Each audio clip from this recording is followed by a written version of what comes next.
যে মেয়েটাকে আপনি বিয়ে করতে যাচ্ছেন সে মেয়েটা শুধু আপনার স্ত্রী নয়, ওই মেয়েটা আপনার সন্তানের যে ভবিষ্যৎ সন্তান, হবু সন্তানের সে মা হবে।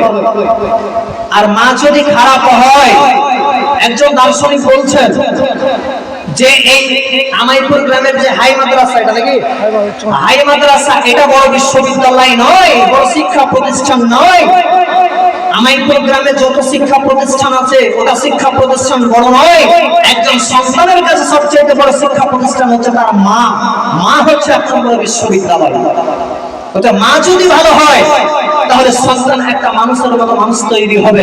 অতএব একটা নেক স্ত্রী নির্বাচন করতে হবে এক নম্বরে, তবে আপনার সন্তান মানুষের মতো মানুষ তৈরি হবে। বন্ধুরে আমার, তাহলে আজকাল আমরা অনেকেই অনেকের অধিকার আমরা লঙ্ঘন করছি, যার কারণে আমরা ভাবছি সমাজের বুক থেকে অন্যায় দুর্নীতি সরাবো। সমাজের বুকে কত ধরনের অন্যায় ছড়িয়ে ছিটিয়ে আছে, আমাদের মতো যুবকরা তারা অন্যায় করেছে। আজকে যদি আমরা যুবকদের হাতে যদি আমরা বলে যে হে যুবক ভাই, তোমরা ইসলামের কাছে এগিয়ে এসো, তোমাদের দ্বারাতেই তো ইসলামের অনেক অনেক উপকার হয়েছে। অতএব হে যুবকের দল, আজকে তোমার ঘুমিয়ে থাকলে হবে না, আজকে তোমাদের ইসলামের অনেক দরকার আছে। আজকে দিন ইসলামে অনেক অত্যাচার চলছে, মুসলমানরা এখন অনেক নির্যাতিত। অতএব ও যুবক ভাইয়েরা, তোমরা দিন ইসলামের জন্য এগিয়ে এসো। তোমরা যখন বিয়ে করতে যাবে তখন তোমরা একটা সুন্দর মহিলা নির্বাচন করবে। কিন্তু আজকাল আমাদের হয়েছে কি, আজকাল আমরা যে মহিলাকে বিয়ে করতে যাচ্ছে সে মেয়েটাকে আমরা বিয়ে করছে যে আপনার সুন্দরী মহিলা দেখে আমরা বিয়ে করছি।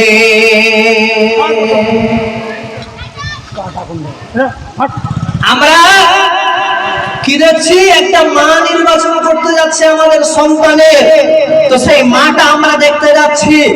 আমরা আজকাল আমরা বলছি যে আমরা কি, আমাদের নীতি হচ্ছে যে আমরা হজ করেছি, আমরা আজি ব্যক্তি, আমি আল্লাহর ঘরে গিয়ে হজ করেছি, আমি একজন মাওলানা মানুষ, আমি একজন ইমানদার মানুষ, মাস্টার মানুষ, আমার সম্মান আছে গ্রামে। অতএব আমি আপনার ওই যে কি বলছে যে বিয়েতে পণ আমি নেব না, আমার ছেলের বিয়ে দেবো আমি পণ নেব না। এটা আমাদের মনোবল ভালো যে আমরা আমার ছেলের বিয়ে দেবো কিন্তু পণ নেব না।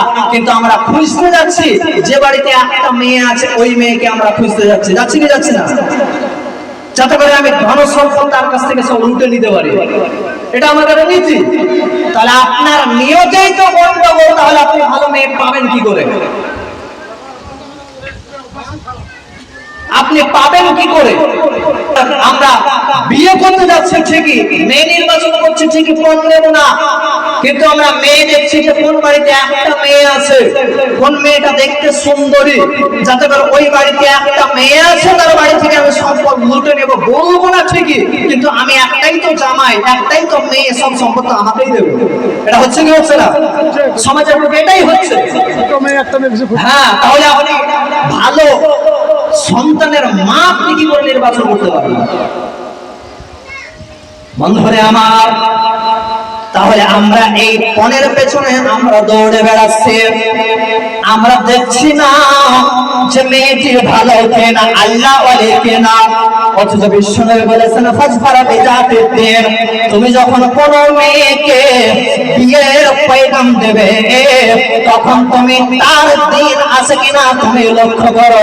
খবরদার টাকা পয়সার দিকে দেখো না, যে ওই মেয়েটা যদি সে গরিব হয়, কালো হয়, তবু যদি সে জিন্দারি মহিলা হয় তাহলে তাকেই তুমি বিয়ে করো, তবে তোমার সংসারের জীবনে সুন্দরী, তোমার মহিলাটি সুন্দরী হবে এবং তোমার সাংসারিক জীবনে তুমি আনন্দ পাবে।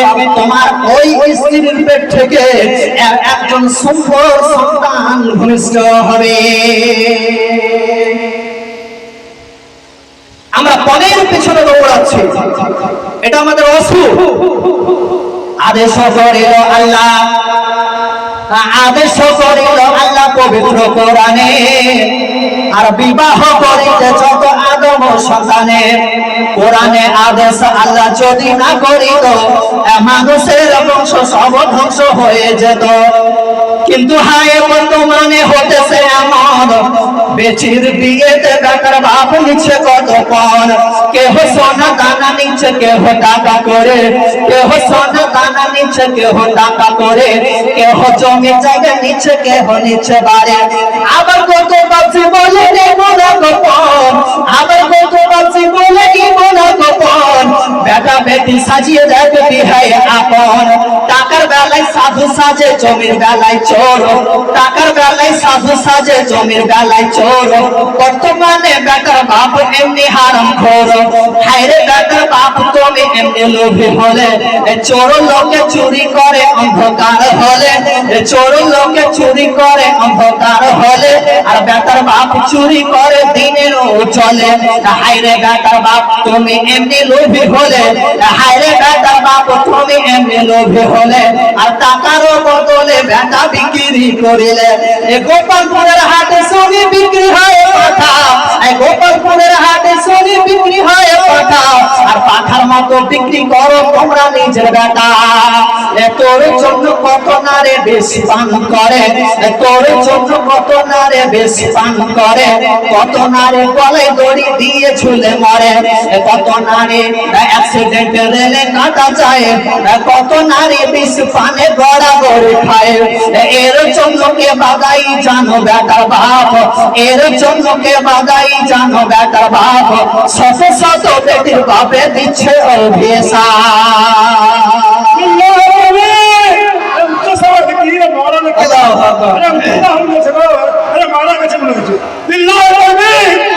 শয়তান ঢুকে গেছে, শয়তান, শয়তান ঢুকে ফাটাবে। মুসলমান জাগে না,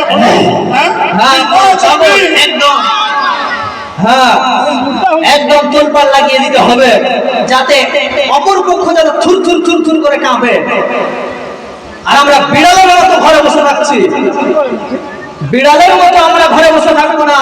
পৃথিবীর বুকে আমরা বাঁচতে চাই বাঘের মতো করে, যদি এক সেকেন্ড বাঁচলে বাঘের মতো করে, সিংহের মতো করে বাঁচবো, বিড়ালের মতো করে আমরা বাঁচতে রাজি নয়। আমরা মুসলমানের বাচ্চা, আমাদের বাপ দাদারা বদরের যুদ্ধ 313 জন হওয়ার পরে 1000 অমুসলিমদেরকে তারা বিজয়ী করে মুসলমানরা তাদেরকে হারিয়ে দিয়েছে, তাদেরকে নিস্তে নাবুদ করে দিয়েছে। আমরা সেই বাঘের বাচ্চা। আজকে অমিত শাহ ভাবছে যে এরা বিড়ালের বাচ্চা ঘরে বসে আছে, আজকে নরেন্দ্র মোদী ভাবছে এরা বিড়ালের বাচ্চা।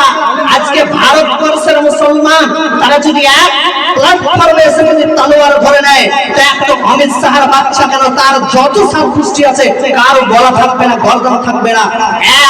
প্ল্যাটফর্মে যদি সারা ভারতবর্ষের মুসলমান যদি দাঁড়িয়ে যায়, তাহলে কারো একটা গর্দন থাকবে না। কিন্তু মুসলমান যাতে আমরা এরকম নয় যে আমরা আগে তলোয়ার নিয়ে কখনো আমরা বের হইনি, এটা একটাও নজির নয়।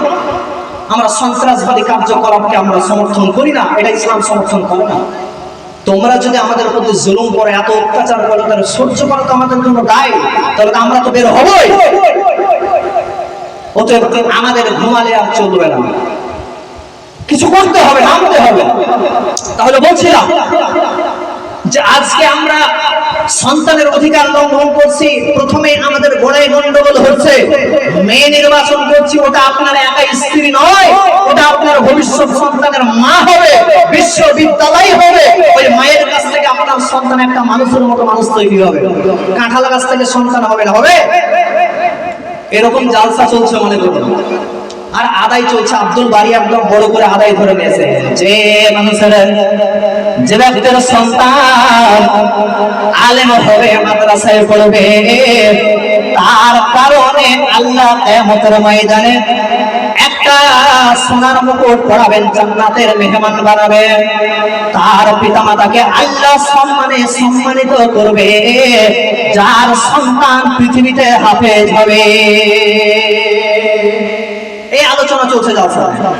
তো একটা যুবক ভাই উঠে বলছে 500 টাকা দান করে দিয়েছে মসজিদে, যে মৌলভী সাহেব আমার জন্য একটু দোয়া করুন যাতে আমার একটা সন্তান হয়, ভালো সন্তান হয়, আমি তাকে মাদ্রাসায় দিব, হাফেজ বানাবো। তো একদম চরম লম্বা দোয়া করে দিয়েছে, 500 টাকা দান করে দিয়েছে। তো আব্দুল বারী সাহেব একদম চরম লম্বা করে দোয়া করে দিয়েছে। তো পরের বছর যখন আব্দুল বারী সাহেব এসেছেন এই মাহফিলে আবার দান চাইছেন, তো ওই যুবক ভাই উঠে বলছেন, কি মাওলানা সাহেব গত বছর 500 টাকা দান করলাম কিন্তু এখন পর্যন্ত আমার বেটাই হলো না কেন? কেমন করে আপনি দোয়া করলেন যে আমার এখন পর্যন্ত বেটা হলো না? হ্যাঁ বলে কাজই হলো। হ্যাঁ। তখন এবার আব্দুল বারী সাহেব বলছেন যে ভাই আপনি বিয়েটা করেছেন কোথায়? তখন বলছে আমি এখন বিয়েই করবি। তো বিয়ে না করলে আব্দুল বারী সাহেব বলছে তাহলে কাঁঠাল গাছ থেকে ছেলে হবে নাকি? বিয়ে যদি না করে তাহলে বিয়ে করতে হবে, তবেই একটা সুন্দরী মেয়ে দেখে বিয়ে করতে হবে। তো তবেই সুন্দরী মেয়ে দেখে আপনি বিয়ে করবেন, তার পেট থেকে একটা সুন্দর ফুটফুটে সন্তান হবে, সেই সন্তানকে আপনি আলেম বানাবেন, হাফেজ বানাবেন, তারাই দেশের ভবিষ্যৎ হবে। বন্ধুরে আমার, তাহলে মা যদি খারাপ হয় তাহলে তার পেট থেকে আপনি ভালো সন্তান আশা করতে পারেন না। তাহলে এটা 1 নম্বর সন্তানের অধিকার যে আপনি বিয়ে করতে যাওয়ার পূর্বে আপনি সুন্দরী মা নির্বাচন করবেন, সুন্দরী একটি মেয়ে নির্বাচন করবেন, এটা 1 নম্বর।